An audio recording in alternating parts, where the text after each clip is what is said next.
Okay, so welcome back. We're going to go on to chapter 1, Bourgeois and Proletarians. The history of all hitherto existing society is the history of class struggles. Freeman and slave, patrician and plebeian, lord and serf, guildmaster and journeyman, in a word, oppressor and oppressed, stood in constant opposition to one another, carried on an uninterrupted, now hidden, now open fight, a fight that each time ended either in a revolutionary reconstitution of society at large or in the common ruin of the contending classes. Two things I want to say about this real quick. One is that I don't even think it's that controversial of an idea that class struggle in previous eras of human history was an important factor in people's decisions. I think that's a pretty mainstream idea now that has seeped into even people, even historians who don't consider themselves historical materialists or Marxists would definitely draw upon the material conditions of a time period, meaning how people make their living, how people are economically situated with one another, what sort of economic interests they have that motivate their decisions. This is probably one of the bedrocks of historical interpretation now. I mean, occasionally you'll still see some people with a great man theory of history where they focus on the effects, the influences of certain notable individuals as if that has a pivotal effect on historical events.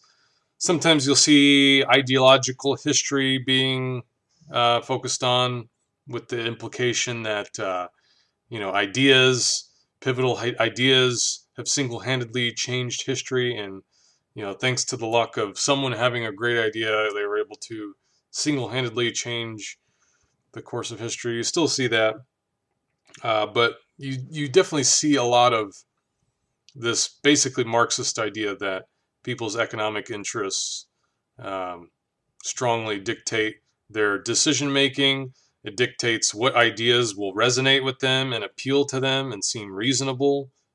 Um, that's a very Marxist idea, and it's also a very mainstream one nowadays. Second thing I wanted to say is that this phrase, the common ruin of the contending classes, I think a lot of socialists forget that this is a possibility, that there is no predestined utopia on the horizon. If we just wait long enough, that we will get to the promised land, as it were. This is kind of a religious idea, um, which I sympathize with. It's good to have something to hope for, but we also need to recognize that we could also eventually find ourselves in another dark age if we don't get our shit together, as it were. As Rosa Luxemburg once famously said, the choice is between socialism and barbarism.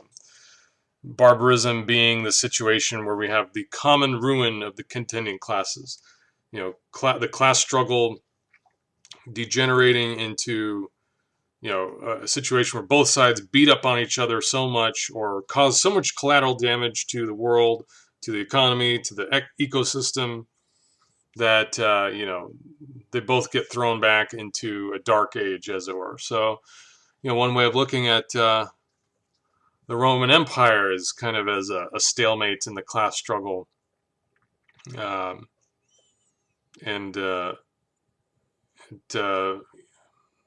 kind of instead of becoming more productive and more efficient, and slaves overthrowing their slavery, and serfs overthrowing their serfdom, initiating a capitalist society where property ownership was open to everyone, and where there'd be more incentives for innovation and that sort of thing. Instead, you got a dark age, a degeneration into isolated latifundia, estates basically governing their own affairs and working their own slaves, which eventually became serfs. Um, and you got, the degeneration in, or at least a stagnation in science and mathematics and just all these disciplines. And that's a very real possibility going on into the future. And in the modern world, a dark age could take the form of global nuclear war, some sort of accelerated climate change that disrupts, world economies could be another way that could happen. Um, there's probably many different ways. Some sort of runaway artificial intelligence could be another thing. Some sort of pandemic, that's bad enough to really shake the whole world economy. Any one of these could throw us back into some sort of neo-feudalism where we're all, working for some local warlord or landowner, living inside what used to be a gated community with his own personal bodyguards. And, you know, if you happen to be a survivalist who owns a bunch of guns and has a bunker and is prepared for this um, sort of scenario, my hat's off to you. But I would hope that we could avoid this scenario, because it would be a real tragedy for humanity to fall backwards in this sense. And it would be a step backwards. I'm not one of these relativists, nor was Marx, who says, oh, we can't judge whether some human societies are better than others. Well, I'm going to make that judgment. Maybe it's just my judgment, but maybe it is subjective, but I'm going to make that judgment that I absolutely would rather live in either a socialist society or even a capitalist society as opposed to a neo-feudalist society where we're all scrounging for, we're all cannibalizing the victims of a nuclear holocaust while we get whipped and chained by, survivalist warlords or something. Definitely that would be a step backwards in my opinion, but it's also a very real threat. Anyways, going on, the real controversial part of this comes with this sentence, because historians are fairly, like I said, no one disputes that we had these class divisions in previous societies. But Marx says the modern bourgeois society, bourgeois meaning capitalist, the modern bourgeois society that has sprouted from the ruins of feudal society has not done away with class antagonisms. It has but established new classes, new conditions of oppression, new forms of struggle in place of the old ones. This goes directly against what classical liberals thought. They thought that they had initiated basically what Francis Fukuyama later on called the end of history. We have obtained a perfectly fair political system as long as it's implemented as it was intended, with the right to vote for everyone, with the right for everyone to make voluntary economic transactions, to buy and sell commodities, including their labor. That this is the ideal form of human society that we can expect to live under for thousands of years, and maybe, there might be things that we can perfect with it. We can step by step make it into a more perfect system, but the fundamentals are basically the way things need to be. That's classical liberal idea, that we have no classes now. Basically, yeah, we have richer and poorer, but there are no systemic barriers that make it harder for some people than others to achieve satisfying outcomes in their life. Everyone has equality of opportunity, more or less. That's the liberal idea. Marx is disputing that here. He says, no, we have new classes. We have new barriers to equality of opportunity. We have new divisions, new systemic divisions, not just the case of a few bad apples or a few greedy people making things unfair. All right. So here he talks about how from the transition from feudalism to capitalism, you had the origins of the new ruling class inside the shell of the old class system. So he says, from the serfs of the Middle Ages spring the chartered burghers, meaning kind of townsfolk of the earliest towns. From these burgesses, the first elements of the bourgeoisie were developed. The discovery of America, the rounding of the Cape, opened up fresh ground for the rising bourgeoisie, new economic opportunities for trade. The East Indian and Chinese markets, the colonization of America, trade with the colonies, the increase in the means of exchange and in commodities generally, gave to commerce, to navigation, to industry an impulse never before known, and thereby an impulse to the revolutionary element in the tottering feudal society, uh, and gave to tottering feudal society a rapid development of this new revolutionary element, the capitalist. So basically, pretty self-explanatory. One thing I'm going to highlight here is where Marx mentions the increase in the means of exchange brought about by the colonization of the Americas. And in this time period, the means of exchange was gold. And I'm personally of a view that gold money is actually non-neutral in the sense that if you inject more gold money into the world economy, you will, all other things being equal, not get a rise in prices. Instead, what you'll actually get is a decline in interest rates as liquidity and means of settlement of debts becomes more plentiful, and a greater base on which to create new loans is established. And there's this idle money capital that wants to be used as collateral for a loan, so to speak. So interest rates start getting bid downwards, and with the lower interest rates, you get a higher net profit left over to active business people, active industry, and you get an economic boom. So, and a lot of this comes from my reading of a blog called Critique of Crisis Theory that I highly recommend that you check out. Basic idea is that gold money and its level of production very strongly determines the booms and busts in the world capitalist economic cycle. That increasing gold production leads to a boom, decreasing gold production leads to a bust and a depression, because gold is ultimately non-neutral. I could go more into that, but I just wanted to point that out.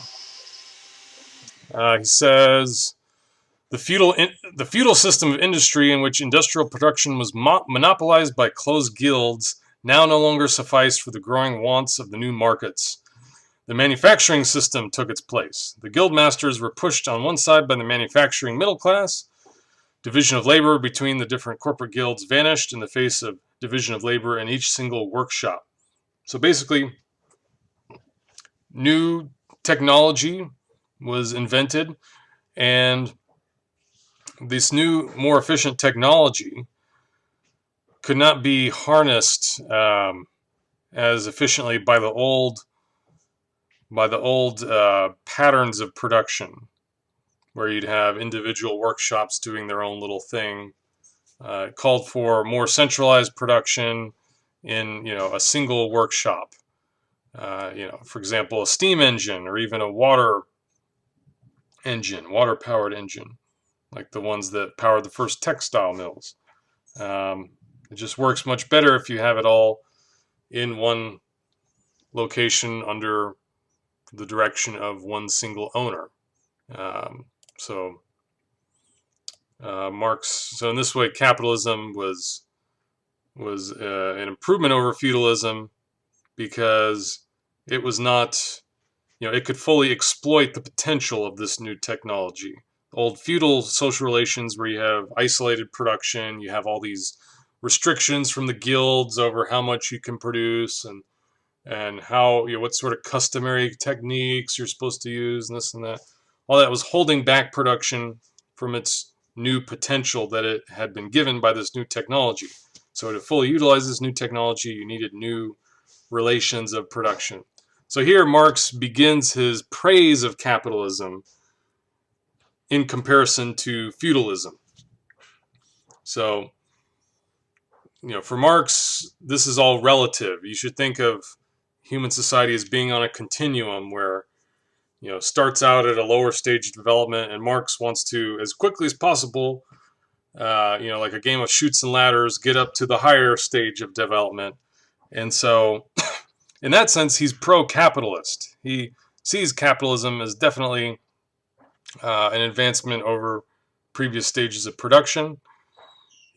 Speaking here in 1848, For those parts of the world that hadn't yet become fully capitalist, their first task was to become fully capitalist. He's cheering them on and saying, go capitalism as far as you're concerned, because that's your historical mission right now. And then after you've mastered that, then we can move on to the next step. But here, Marx wants to dwell on how great capitalism is in comparison to previous stages. Now here he's right on board with Adam Smith, David Ricardo, all of the classical liberals who also praise capitalism.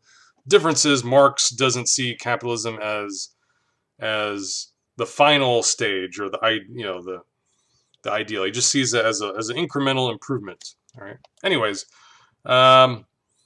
steam machinery and so on, modern industry and so on. Basically, production becomes more centralized. You have whole factories being commanded, by a whole bureaucracy of ranks, supervisors and middle management, almost like a miniature army, as it were.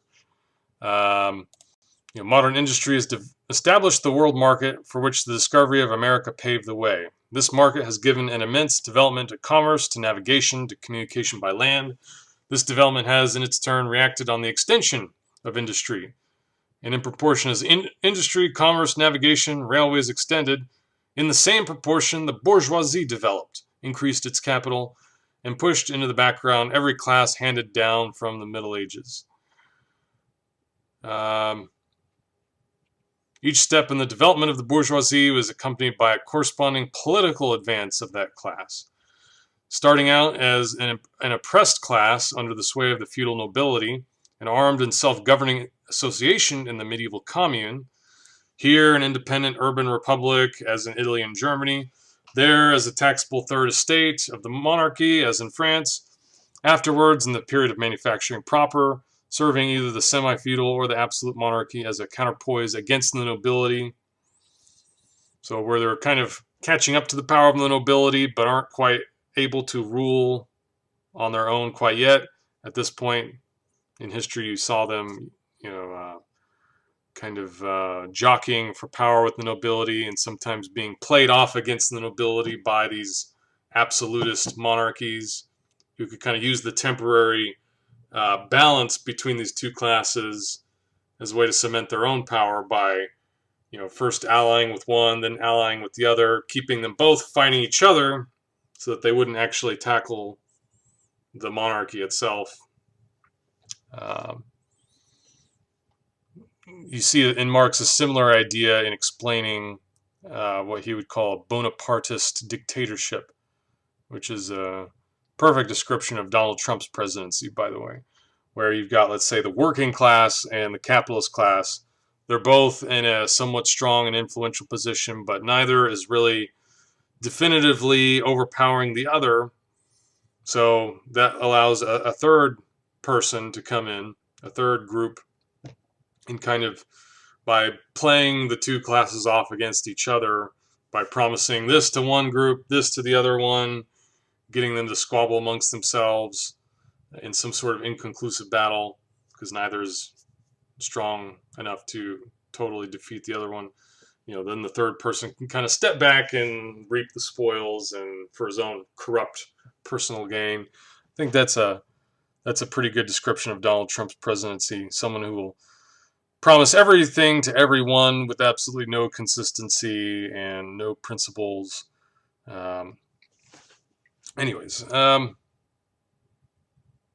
So the bourgeoisie has at last, since the establishment of modern industry and of the world market, conquered for itself in the modern representative state exclusive political sway.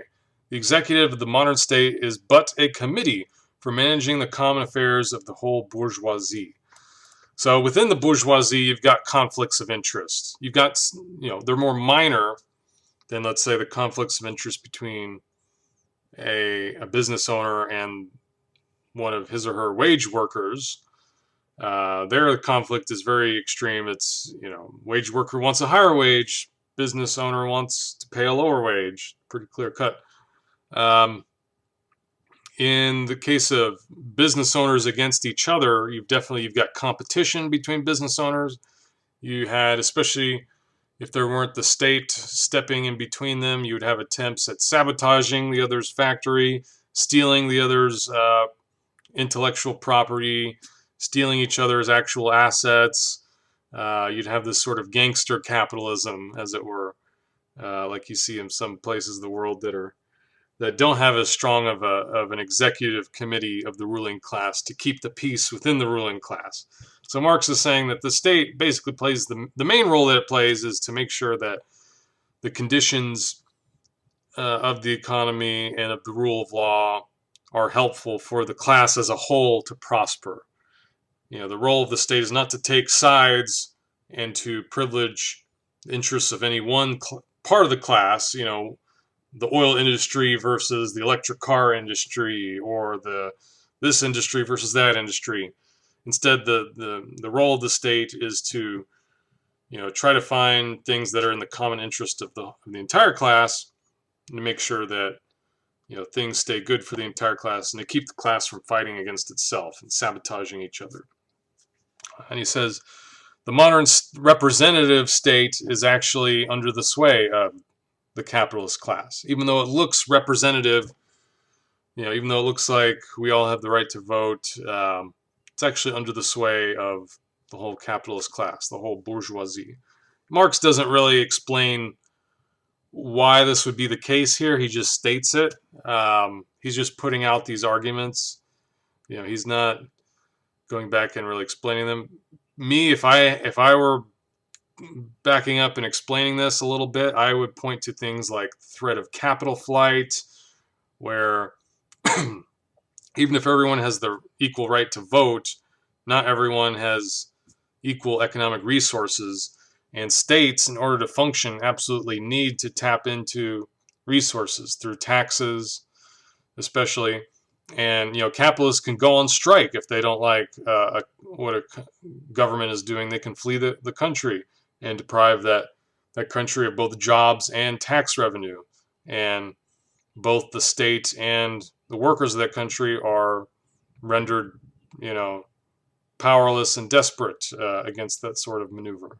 That's by far, I would say, the strongest way that capitalist class can keep control over the agenda of the government.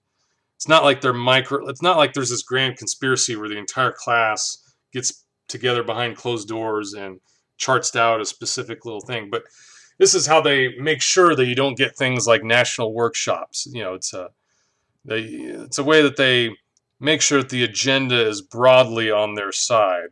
Because if it's not, they always have that nuclear option of getting out of the country, taking their money with them, leaving everyone else to starve, including the government itself. And there's also control over the media. There's control over the election campaigns themselves. There's other tools they can use too to exercise power. But I would say the threat of capital flight is the fundamental one that stands behind all of them. And then here Marx goes on with more praise for the capitalist class. The bourgeoisie, whenever it has got the upper hand, has put an end to all feudal, patriarchal, idyllic relations. It has pitilessly torn asunder the many feudal ties that bound man to his natural superiors. So here he's mocking the idea that, the nobility, the gentry, they're these natural superiors. The bourgeoisie attacked those sort of superstitions. They revealed those sort of superstitions for the hogwash that they were. And in this sense, they played a most revolutionary part. And by revolutionary, Marx means, fundamentally launching humanity forward into a more progressive situation. And the bourgeoisie has left remaining no other nexus between man and man than naked self-interest than callous cash payment. All right. So here, if you're not careful, you might make the mistake of thinking that Marx is speaking as a populist or as a Luddite who's lamenting these changes, saying, "Oh, this is such a horrible thing. People aren't altruistic anymore. They don't care about their fellow human beings. All they care about is self-interest. We need to go back to the good old days." I don't think this is what Marx is saying here. I don't think that's what he's implying. Because here later on you'll see what I mean. Because later on he says, um,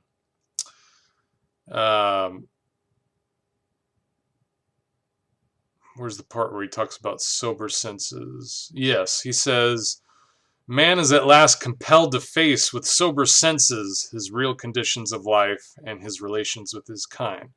So before he's saying, before the capitalist class was in control, you had all these superstitions that were clouding people's understanding of their situation, that were misleading them. All of these mystifications about how it was God's will that the monarch had a divine right to rule, and that the nobility were inherently superior, and that the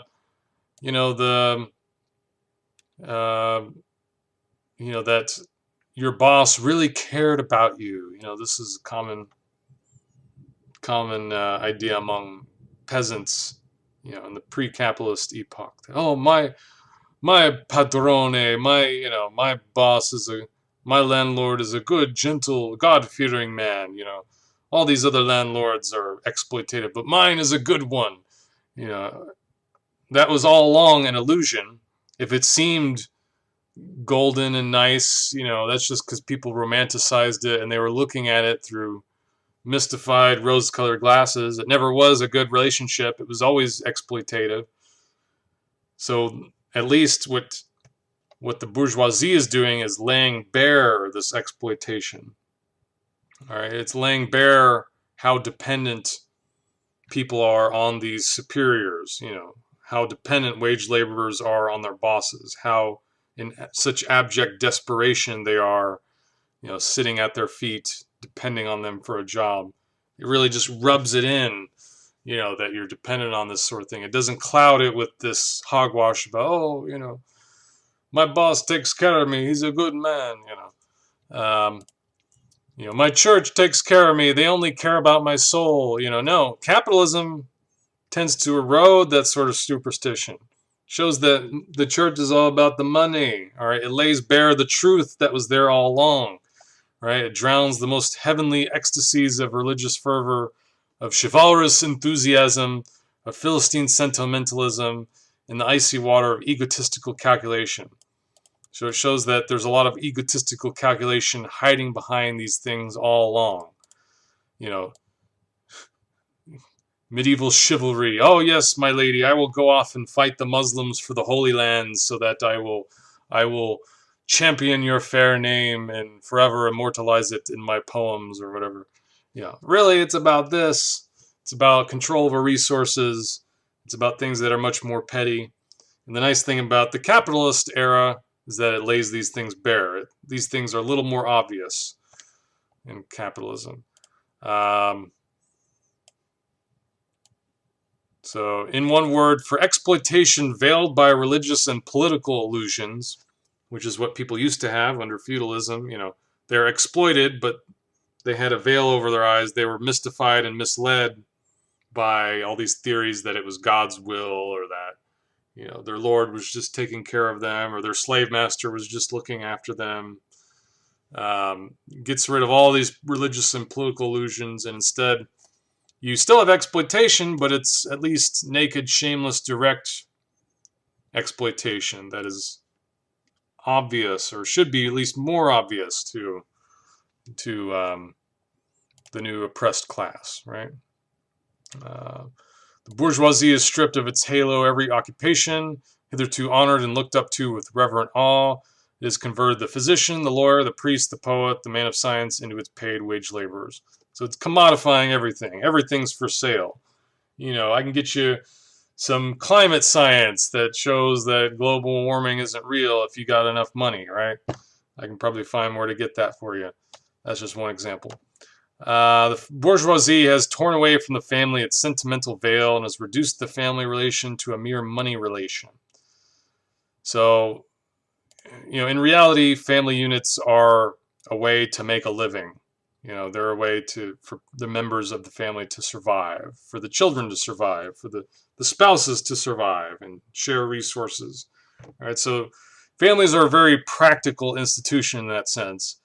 And you know, funny enough, the elite were often very aware of this because a lot of marriages were obviously done for, quite consciously joined for reasons of political alliances or economic alliances. And among like the working class, you especially sometimes see this as well. You see practical considerations for why people kind of get married. It's almost like an economic partnership. The one place where you where this idea is not very popular is among the bourgeoisie, among the middle class, who like to pretend that marriage is all about love and romance, which I'm not against love and romance, and I don't think Marx was either.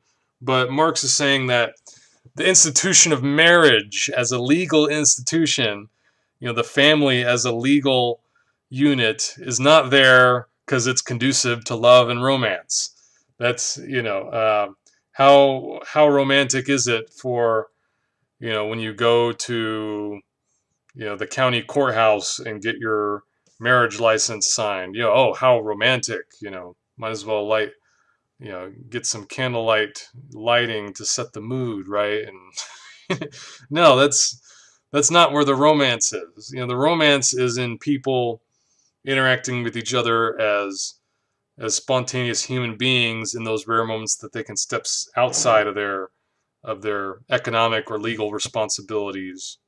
All right, that's where the romance is. The romance is not in the family as a legal institution. That's about the least romantic thing possible. So Marx is just pointing that out. By the way, if you're more interested in the family under capitalism, I would recommend an article from the German communist Clara Zetkin. Her article is entitled "On the Woman's Question." I think it's titled. And despite being written in the early 1900s, it remains surprisingly relevant to our modern time period, in talking about how there are different challenges facing women of different social classes. That there's not just one woman's question, but there's a women's question for the working class. There are a different set of challenges for middle class women, for women of the elite. All right, so if you're a feminist, you got to keep this in mind. It's really impossible to be a generic feminist, because you're going to be torn in different directions trying to address different mutually incompatible obstacles with mutually incompatible solutions. Right, very important thing to keep in mind. Let's see. The bourgeoisie has disclosed how it came to pass that the brutal display of vigor in the Middle Ages, which reactionaries so much admire, found its fitting complement in the most slothful indolence. It has been the first to show what man's activity can bring about. It has accomplished wonders far surpassing Egyptian pyramids, Roman aqueducts, and Gothic cathedrals. It has conducted expeditions that put in the shade all former exoduses of nations and crusades. So, reactionaries, they admire brutal displays of vigor, jousting, military virtues, and then on the other hand, slothful indolence, sipping mint juleps while all the slaves and the serfs do their work. And the bourgeoisie puts all that to shame by how productive and industrious it is. The bourgeoisie cannot exist without constantly revolutionizing instruments of production, and thereby the relations of production, and with them the whole relations of society. Conservation of the old modes of production in unaltered form was, on the contrary, the first condition of existence for all earlier industrial classes. So it used to be the ruling classes didn't want to rock the boat. They wanted to keep things the way they were, and they were able to keep things the way they were for long stretches of time. I mean, yes, there were gradual changes, but we're talking over the course of hundreds of years. These changes were barely even noticeable to how daily life functioned. If you're looking at ancient Egypt or, the medieval period, change was incredibly slow, and the ruling classes were okay with that. And they were, because longer they can keep things from changing, longer they can keep their privileged position in society. And not only did they want to keep things stable, they were able to do so. But on the other hand, the bourgeoisie does not have this luxury. With them, you have constant revolutionizing of production, uninterrupted disturbance of all social conditions, everlasting uncertainty and agitation. These distinguish the bourgeois epoch from all earlier ones. All fixed, fast frozen relations with their train of ancient and venerable prejudices and opinions are swept away. All new formed ones become antiquated before they can ossify. All that is solid melts into air. All that is holy is profane. And man is at last compelled with sober senses to face his real conditions of life and his relations with his kind. So, just as soon as the bourgeoisie, just as soon as the capitalist class figures out what's going on, figures out a good strategy for how to deal with their challenges, how to fend off the working class, boom, their very system, quickly innovates technology, innovates social relations, it innovates culture, it throws up a whole new set of challenges for them. They can never really rest easy. They can never really, either in a cultural sense, because new cultural, controversies are constantly sprouting up, nor can they ever rest easy in an economic sense, because, they have a bit of a whip behind them in terms of competition with other business owners. So the bourgeoisie is compelled to constantly innovate, constantly kind of create quicksand under its own feet, constantly jeopardize its own, its own society that it's in such a cozy position on top of. It'd be nice if it could just, ride that wave in luxury, and but it can't. So, anyways, the need for constantly expanding market for its products chases the bourgeoisie over the entire surface of the globe. It must nestle everywhere, settle everywhere, establish connections everywhere. So not only can the capitalist class not rest in terms of time, nor can it rest in terms of space. It's constantly going to find new markets to beat the competition. It's constantly got to expand its system to other parts of the world. This is a dynamic force. This is like a vicious cycle, or if you want to use a negative metaphor, like a virulent disease that doesn't just stay in one place. It spreads. Later on, he says,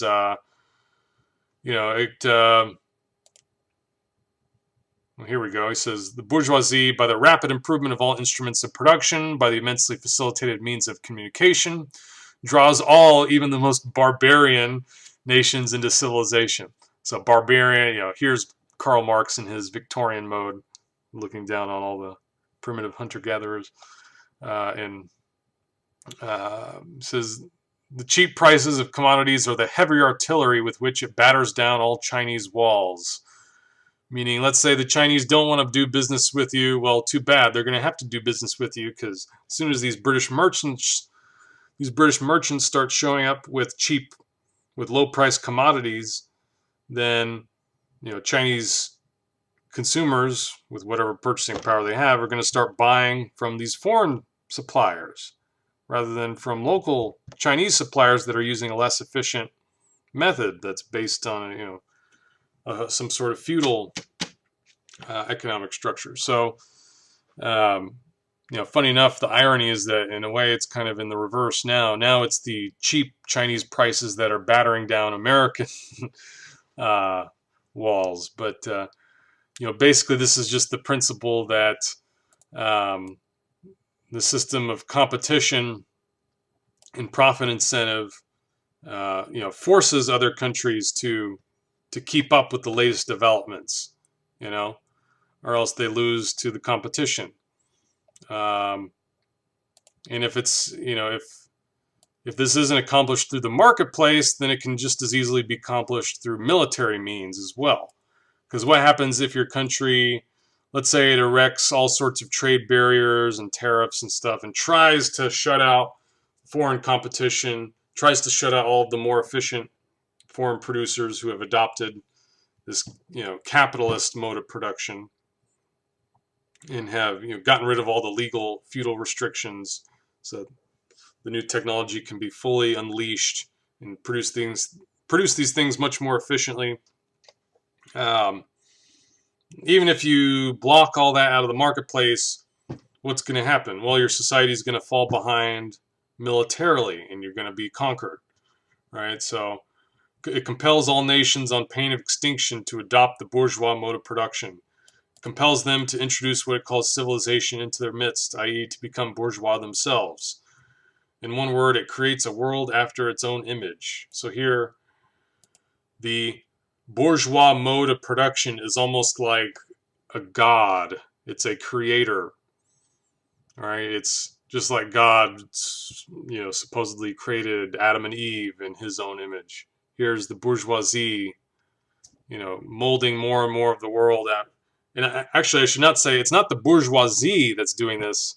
It's not the capitalists themselves that are doing this. It's the capitalist mode of production that's doing this. It's the set of basically economic incentives that is doing this. And that's a very abstract concept for a lot of people to grasp.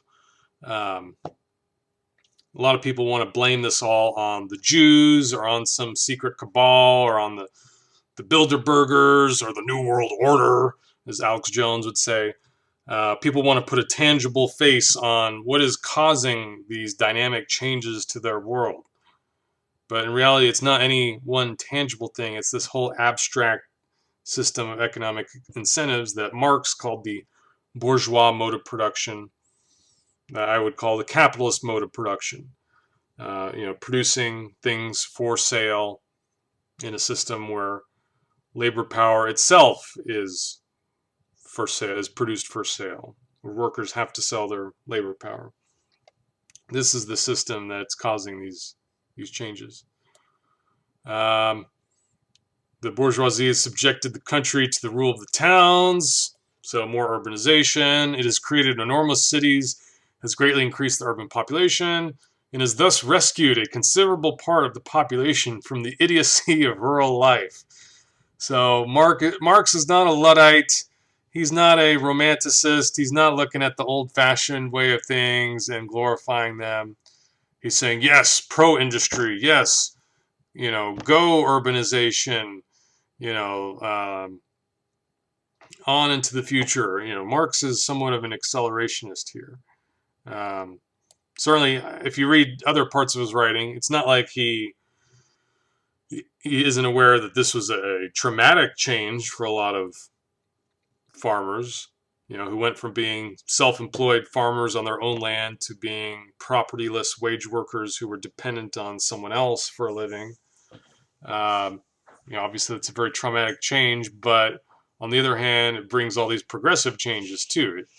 Suddenly, people aren't isolated on their own little farms. They can start to partake in the achievements of world history and civilization and the accumulation of world knowledge, and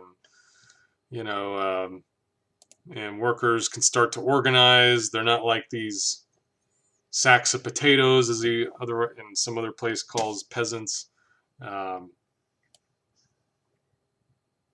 So just as the bourgeoisie has made the country dependent on the towns, so it has also made the barbarian and semi-barbarian countries dependent on the civilized ones, and nations of peasants on nations of bourgeois, and made the East dependent on the West. The bourgeoisie keeps more and more doing away with the scattered state of the population, of the means of production, and of property. It has agglomerated population, centralized the means of production, and concentrated property in a few hands. The necessary consequence of this was political centralization.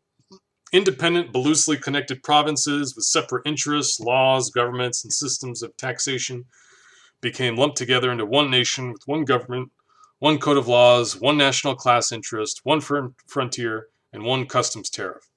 So a perfect example of this, which was actually still yet to come by this point in 1848, was the unification of Germany. It went from being this big, what computer gamers would call border gore, right? This big conglomeration of independent principalities. Oh my God, yeah, look at this. See? Something like this. Well, I'm not going to load this, but, something that's this big mess. And every time, if you're a merchant and you're transporting goods across Germany. Every time you go into a new principality, you got to pay a new customs tariff, and you got a new set of regulations you need to keep track of, and all these principalities are squabbling with each other as opposed to fighting for a single national interest. This is something that liberals were very frustrated about. And Marx is saying, yeah, in this sense, the capitalist class has a progressive role to play. It'll get rid of these petty squabbles. It'll get rid of all this disorganization, all this fragmentation. It'll centralize things together into a more rational manner. The bourgeoisie, during its rule of scarce 100 years, has created more massive and more colossal productive forces than of all preceding generations together. Subjection of nature's forces to man, machinery, application of chemistry to industry and agriculture, steam navigation, railways, electric telegraphs, clearing of whole continents for cultivation, canalization of rivers, whole populations conjured out of the ground. What earlier century had even a presentiment that such productive forces slumbered in the lap of social labor? So this is Marx's great praise of capitalism that has accomplished all these things. If he were alive today and could see the internet, he would be even more overawed by its accomplishments in that sense. So we see then the means of production and of exchange on whose foundation the bourgeoisie built itself up were generated in feudal society. At a certain stage in the development of these means of production and of exchange, the conditions under which feudal society produced and exchanged, the feudal organization of agriculture and manufacturing industry, in one word, the feudal relations of property, became no longer compatible with the already developed productive forces. They became so many fetters. They had to be burst asunder, and they were burst asunder. Into their place stepped free competition, accompanied by a social and political constitution adapted in it, and the economic and political sway of the bourgeois class. A similar movement is going on before our own eyes. Modern bourgeois society, with its relations of production, of exchange, and of property, a society that has conjured up such gigantic means of production and of exchange, is like the sorcerer who is no longer able to control the powers of the netherworld, whom he has called up by his spells. So here's, once again, something I think most people don't realize. It's not even that the capitalist class is not even in control. It's capital that's in control. It's the mode of production, this abstract system of incentives that is in control. People in Silicon Valley nowadays are worried about artificial intelligence or, powerful optimization algorithms suddenly taking control of the whole world. Well, I hate to break it to them, but we are already under the control of a powerful optimization algorithm. It's called capital, the capitalist mode of production, the law of value. It's one that sometimes coincides with human interests and human values, but sometimes is orthogonal to those interests. Sometimes it doesn't care. It's got its own logic and its own thing, and we're all beholden to it. Even the capitalist business owners themselves are somewhat beholden to it, although they have a better place in this system, but even they are not really in control. If they were in control, they would surely want to prevent these periodic crises that break out in their system. Marx says, for many a decade past, the history of industry and commerce is but the history of the revolt of modern productive forces against modern conditions of production, against the property relations that are the conditions for the existence of the bourgeois and of its rule. It is enough to mention the commercial crises that by their periodical return put the existence of the entire bourgeois society on its trial, each time more threateningly. In these crises, a great part not only of the existing products, but also of the previously created productive forces are periodically destroyed. So that's saying not just the inventories are liquidated, or like in the Great Depression, food produce being dumped into the ditches, but a lot of times factories are dismantled and melted down to steel, and all this productive stuff is junked, and it's a huge waste, really. that only makes sense in profit terms according to the logic of the capitalist system, but according to producing actual useful wealth and holding on to that useful wealth and employing it usefully doesn't make any sense at all. And we know, this is obvious to people. Of course, pro-capitalist people will tell you, well, if it could be used usefully, it would. If it's not turning a profit, that's the system's way of telling you that it would be more useful as melted down for scrap or whatever.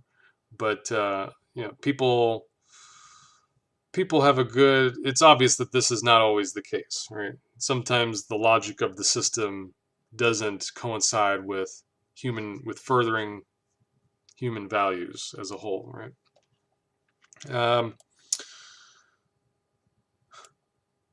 In these crises, there breaks out an epidemic that in all earlier epochs would have seemed an absurdity, the epidemic of overproduction.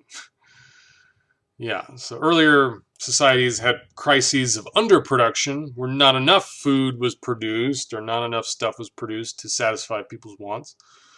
But no one ever heard of too much stuff being produced and having to dump produce into ditches, like during the Great Depression, where farmers being paid so that they would not plant too many crops, or business cartels making sure to not produce too much stuff so as to not glut the market. Right? This is absurdity. This is a man-made. It's a contrived issue that does not necessarily need to be the case, but is being foisted upon us by the capitalist mode of production and the law of value. Right? Society suddenly finds itself put back into a state of momentary barbarism. It appears as if a famine, a universal war of devastation, had cut off the supply of every means of subsistence. Industry and commerce seem to be destroyed, and why? Because there's too much civilization, too much means of subsistence, too much industry, too much commerce. Right? Marx doesn't really explain how this happens. This is not the place for him to explain the intricacies of the law of value. Well, he himself hadn't really fully worked them out in his own head at this point. But he knew that this sort of contradiction happened. He was witnessing it. He'd already witnessed it with, two big commercial crises in his own lifetime. Or three, really. So, two at least in his adult life. So you could see that this sort of thing was happening. And later on in Das Kapital, he would try to explain why these crises continually recur, these crises of overproduction, how this contradiction arises necessarily time and time again by the logic of the system itself, right? And once again, I stress, this is not due to a few bad apples, a few greedy people, a few Jews sabotaging society, all these sort of scapegoats. Marx's theme time and time again is that it's the logic of the system of economic incentives itself that produces these contradictions and these miseries. You got poverty in the midst of plenty. That's the really maddening thing about these crises. The productive forces at the disposal of society no longer tend to further the development of the conditions of bourgeois property. On the contrary, they have become too powerful for these conditions, by which they are fettered, and so soon as they overcome these fetters, they bring disorder into the whole bourgeois society and endanger the existence of bourgeois property. The conditions of bourgeois society are too narrow to comprise the wealth created by them. All right, and you see this, for example, an example that bourgeois property relations are too restrictive to really allow modern means of production to harness their full force, their full potential. You see this in things like intellectual property. The fact that I could copy this document a million times at almost no marginal cost, but if I don't have the copyright to it, I'm not allowed to do it. Same thing with movies, DVDs, all sorts of these sorts of things. You see this, with climate change, with destroying the ecosystems in places, and where the bourgeois property relations and the economic incentives of their system are endangering the system itself. It's they're no longer compatible with the technological capabilities of of what we have now. We have the capability of polluting and spewing out so much pollution now, and our economic system incentivizes this, doesn't punish it, right? And so this is going to happen, Also, nuclear war as well, especially war if it's provoked by imperialist rivalries, jockeying over control of spheres of influence, in the Middle East or elsewhere. This could be another factor that shows that the modern means of production and also destruction have are irresponsible to use in the context of a system that generates international conflict, that generates the possibility of creating all this pollution, that generates the all these things that possibly endanger human society. So the technology has outgrown the bourgeois mode of production. Now, capitalist laws and relations are a fetter on this mode of production. They're a fetter on the technology that keep the technology from being used to its full beneficial impact, right? And they're a fetter that intensifies the possible negative consequences of the technology. And how does the capitalist class get over these crises? On the one hand, by enforced destruction of a mass of productive forces, i.e. war or dismantling factories. On the other hand, by the conquest of new markets and by the more thorough exploitation of the old ones. That is to say, by paving the way for more extensive and more destructive crises, and by diminishing the means whereby crises are prevented. Relying more on credit and, sorts of things that just set up even new financial crises down the road. And before I turn, the next section marks switches from praising the bourgeoisie to talking about its limitations, to talking about the limitations of the capitalist system and how it generates these internal contradictions, and also these it generates an interest in the working class for overthrowing the capitalist class and the capitalist mode of production at a certain point. Increasingly as capitalist system becomes obsolete and is a fetter on the full development and full employment of our technology for positive purposes. Here's where he switches, talking about how workers will start to realize this and, will inevitably, hopefully, unless there's the common ruin of the contending classes, once again, hopefully workers will recognize this and find a different mode of production whereby this technology can be harnessed to its full positive potential. Anyways, I'm going to stop here for this section. I'll continue on with this next section where he talks about the conflict between the capitalist class and the working class next time.